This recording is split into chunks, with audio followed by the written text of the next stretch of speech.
জীবন বলছিলাম। হযরত আবু বকর বলেন, রাসূলের পেছনে যখন যাচ্ছিলাম বারবার আমি পা ছেঁচড়াতে যাই। নবীজি একবার আমার দিকে নজর করে বললেন, আবু বকর, তোমার কি বাড়ির কথা মনে পড়ছে? বারবার পা ছেঁচড় দেওয়ার পেছনের দিকে তাকাও কেন? হযরতে আবু বকর বলেন, হে রাসূল, আমি যেদিন আপনার উপরে ঈমান এনেছি ওই দিন দুনিয়ার সব কিছুর তুলনায় আপনাকে আমি বেশি ভালোবাসি। আমি বারবার পা ছেঁচড়া দিই এই কারণে, কারণ আমি জানি এই মক্কায় যারা কাফেরদের লিডার আছে এরা এত বিচক্ষণ, ওরা পায়ের চিহ্ন পর্যন্ত দেখে বলতে পারে এটা কোন বংশের লোক। সকালবেলা এসে যখন পায়ের চিহ্ন এই মরুভূমির এই বালির উপরে দেখে খুঁজতে খুঁজতে আপনাকে পেয়েও যেতে পারে। এই জন্য আপনি যত দূর যাচ্ছেন পেছনে পেছনে পায়ের চিহ্নগুলো আমি মুছতে মুছতে যাই।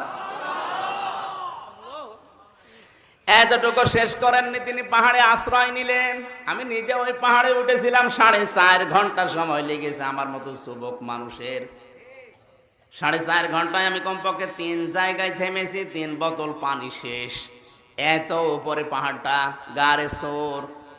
বিশ্ব নবী ওখানে পৌঁছালেন। মুহাম্মদুর রাসূলুল্লাহ ডাক দিয়ে বললেন, আবু বকর, আমি ক্লান্ত হয়ে গেছি, একটু বসো, এই জায়গাতে একটু ঘুমিয়ে নেই। হযরত আবু বকর বলেন, হে নবী, এটা পাহাড়ি এলাকা, সাপ বিচ্ছু থাকতে পারে, আপনি একটু দাঁড়ান।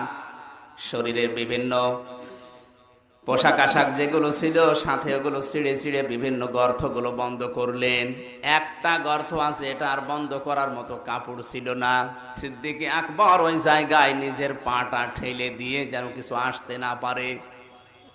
1300 বছর আগে হযরতে মুসা আলাইহিস সালাম তাওরাত কিতাবের ভেতর থেকে তিনি ঘোষণা দিয়েছিলেন যে এই পাহাড়ে মুহাম্মদুর রাসূলুল্লাহ নিজের এলাকার বংশের দেশের মানুষের তাড়া খেয়ে এই জায়গায় তিনি এসে আশ্রয় নিতে পারে।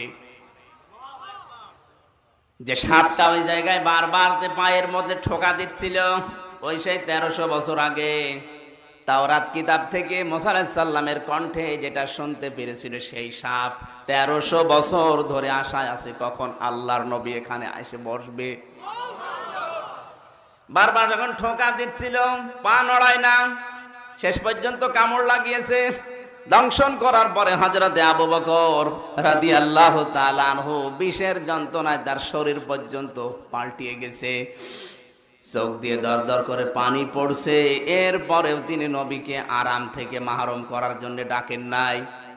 চোখের পানি গড়িয়ে যখন বিশ্ব নবীর শরীরের উপরে এসে পড়েছে, আল্লাহর নবী জেগে উঠলেন, ডাক দিয়ে বলেন, আবু বকর, কি হয়েছে? বাড়ির কথা মনে পড়ে গেল নাকি?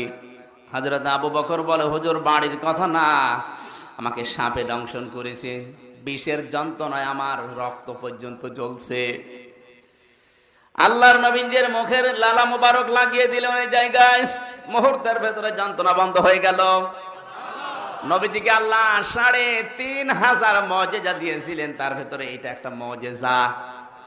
আল্লাহর নবীর মুখের লালা কোন যন্ত্রণাদায়ক জায়গায় লাগিয়ে দিলে ওই জায়গাটা আল্লাহ অটোমেটিক ভালো বানিয়ে দিতেন।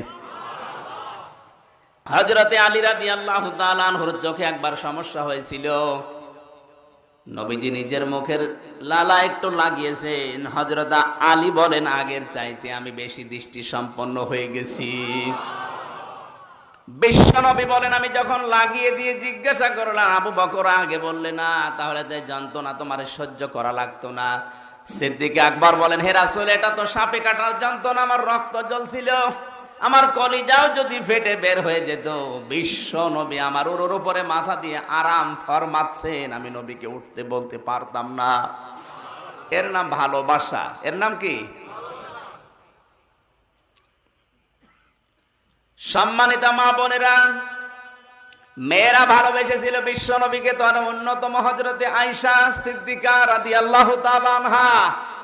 নবীজি জিহাদের ময়দান থেকে ফিরে এসে ডাক দিয়ে বলেন, আয়েশা, আমি একটু গোসলের ব্যবস্থা করা লাগবে, পানির ব্যবস্থা করো। পানির ব্যবস্থা করে তিনি গোসলের জন্য নিয়ে গেলেন। হযরতে আয়েশা বলেন, নবীজি যে টোলের উপরে বসবে, ওখানে বসার আগে অসতর্কতা বশত আমার একটা পায়ের আঙ্গুল পড়েছিল ওখানে। নবীজি বসার সঙ্গে সঙ্গে পায়ের আঙ্গুল ফেটে ফিনকি দিয়ে রক্ত বের হচ্ছে। হঠাৎ পানির দিকে তাকিয়ে নবীজি বললেন, পানির ভেতরে লাল কি দেখা যায়? হযরত আয়েশা বলেন, হে রাসূল, এই হয়েছিল।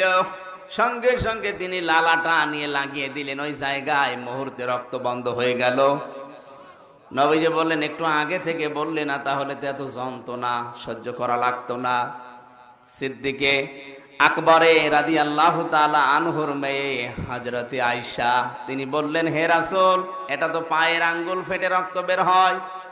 আপনি যদি আমার কলিজার উপরেও বসতেন আর কলিজা ফেটে যদি রক্ত বের হওয়া আরম্ভ হতো, আপনি গোসল করার জন্য বসেছেন, আপনাকে আমি উঠতে বলতে পারতাম না।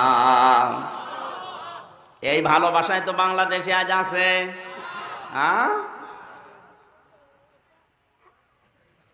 পৃথিবীর শ্রেষ্ঠ রহমত পাওয়ার পরও কিন্তু আমরা চিনতে পারি নাই।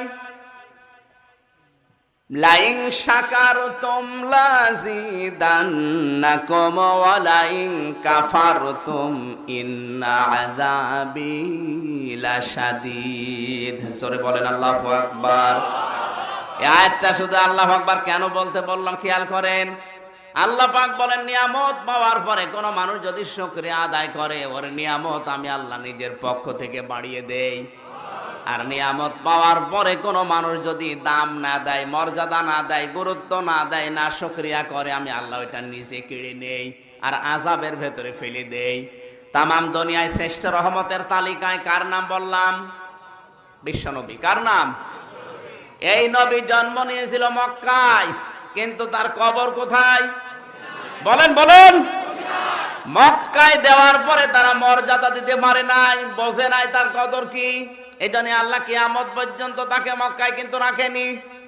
যারা কদর দিয়েছিল, মর্যাদা দিয়েছিল, মুহাম্মদুর রাসূলুল্লাহকে নিজের জীবনের চাইতে বেশি ভালোবাসা দিয়েছে, আমার আল্লাহ পাক কিয়ামত পর্যন্ত তাদের এই নিয়ামতের শুকরিয়া আদায় করার কারণে তাদের কাছেই রেখে দিয়েছেন। আশা করছি আমার কথার অর্থ কি আপনি বুঝতে পেরেছেন। রহমত যদি আসলেই পেতে চান, আল্লাহর নবীর আদর্শের কাছে এগিয়ে যান, নাই তো আপনি পাবেন না। সিরাত বিশ্বকোষ থেকে বলছি, হালিমাতুস সাদিয়া তখনও পর্যন্ত তিনি মুশরিকা, মুসলমান হননি। তার নিজের মুখের কথা হালিমা বলেন, আমি তায়েফ থেকে যখন মক্কায় গেলাম, আব্দুল মুত্তালিব নামে নবীজির দাদা আছে মুরব্বী, ঘরের সামনে দাঁড়িয়ে 2 হাত তুলে চিল্লাচ্ছিল, চিৎকার দিয়ে বলছে, এই ঘরের ভেতরে একটা এতিম মাসুম বাচ্চা আছে, বেশি টাকা গড়ি দিতে পারবো না, যার দয়া হয় সে নিয়ে যেতে পারো।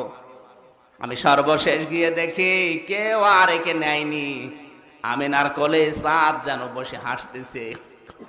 তুলে নিলাম বুকে।